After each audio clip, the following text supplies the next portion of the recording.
صاحب میں آپ سے پوچھنا چاہتا ہوں کہ جو ہمارے ملک میں تبلیغ کی جماعت ہے، رائے گنج میں اجتماع لگتا ہے، تقریباً 20 لاکھ لوگ جمع ہوتے ہیں، لیکن آپ دیکھ لیں کہ معاشرے میں برائیاں بڑھ رہی ہیں. حالانکہ یہ اجتماع بھی بڑھ رہا ہے لیکن برائیاں بھی بڑھ رہی ہیں. میں آپ سے پوچھنا چاہتا ہوں کہ یہ تبلیغ نبی صلی اللہ علیہ وسلم کی تبلیغ سے کس طرح فرق ہے، اس میں ملتی بھی کیسے ہے اور فرق بھی کیسے؟ اسلام میں اس قسم کی تبلیغ کی گنجائش ہی نہیں ہے سرے سے.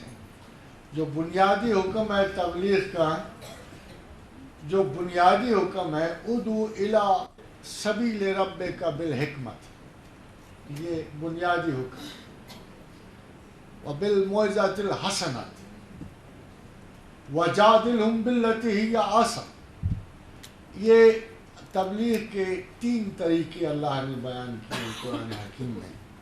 آپ بالکل ٹھیک کہہ رہے ہیں کہ جہاں 313 تھے صرف مسلمان پہلے ہاتھ، ایسی بلاغت اور ایسی تبلیغ ہوئی کہ آج 1500 برس گزرنے کے بعد میں رب کعبہ کی قسم کھا کے کہہ سکتا ہوں کہ نہ میں کسی مولوی کی وجہ سے مسلمان ہوں، نہ کسی مبلغ کی وجہ سے، میں صرف اپنے اللہ اور اپنے رسول کی وجہ سے مسلمان ہوں، جن کی تعلیمات کے ریکارڈ میرے تک پہنچے.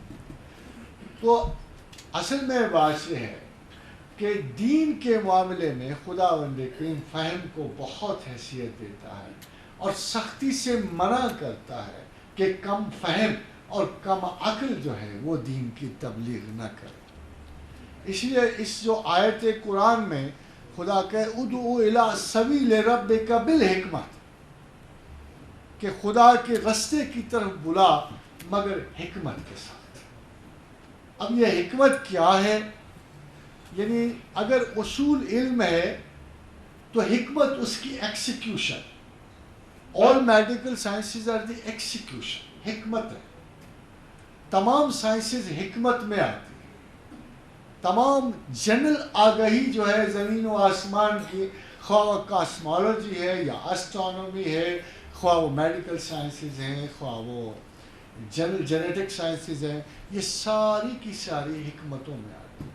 حکمت کا مطلب یہ ہے جیسے اللہ تعالیٰ نے اپنے بہترین بندوں کے بارے میں کہا کہ بہترین بندوں میں وہ بھی ہیں کہ الذین یذکرون اللہ قیاما وقعودا وعلی جنوبہم ویتفکرون فی خلق السماوات والارض، جو زمین و آسمان کی تخلیقات پہ غور کرتے ہیں، میرے احکامات کی مطابقت کرتے ہوئے، جو حکمت کے ایک فرمایا رسول اللہ صلی اللہ علیہ وسلم نے کہ حکمت میراث مومن ہے، جہاں سے بھی ایک ذرہ بھی ملے اس کا اٹھا لو. اب جب ہم ان اہل تبلیغ کو دیکھتے ہیں تو بدقسمتی سے تمام باتوں کے باوجود یہ حکمت سے مکمل طور پہ خالی نظر آتے ہیں.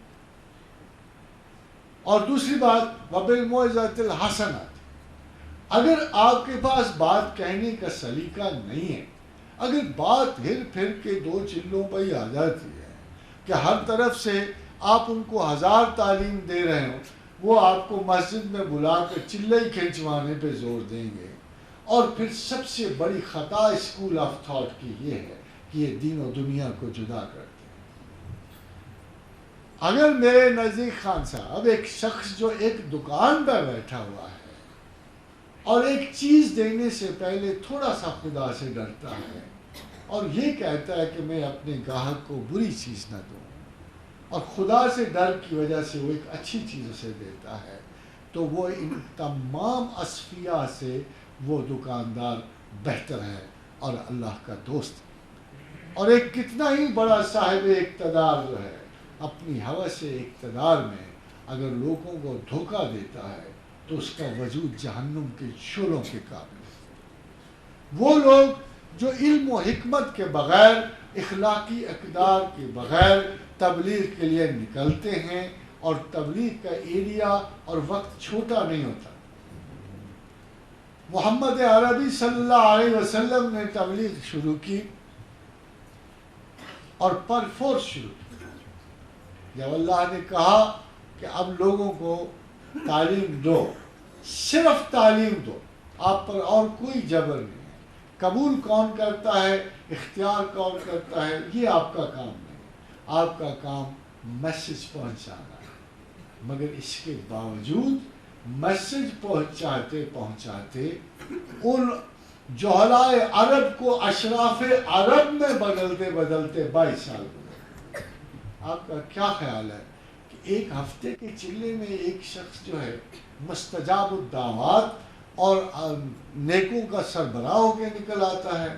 اور دوسری بات کہ جب کوئی جماعت اپنے وجود اور اپنے تشخص کو علیحدہ کرتی ہے عمومی مسلمانوں سے، آپ ان ساروں کو دیکھیے، یہ آپ کو مسلمان کہہ سکتے ہیں.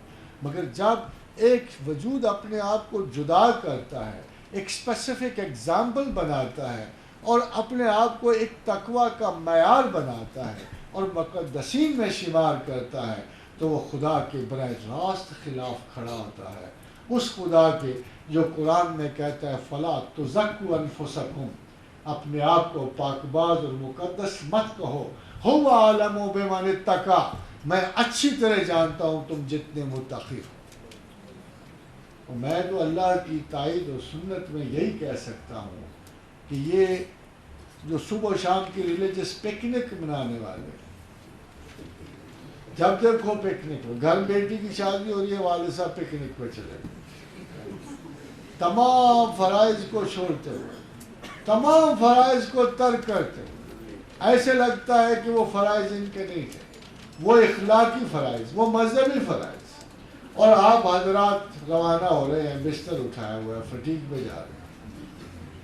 میرا خیال یہ ہے کہ ان سب کو جبرن آرمی کیمپ میں رکھنا چاہیے بجائے رائیونٹ کے.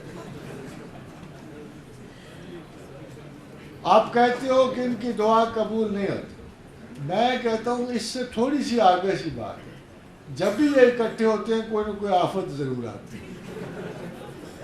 ان کے لیے ہم اللہ سے دعا مانگ سکتے ہیں کہ خدا ان کو ہدایت فرمائے، عمومی مسلمانوں کی طرح رہیں تاکہ ان کی نیکیوں کے آثار ہم تک پہنچے.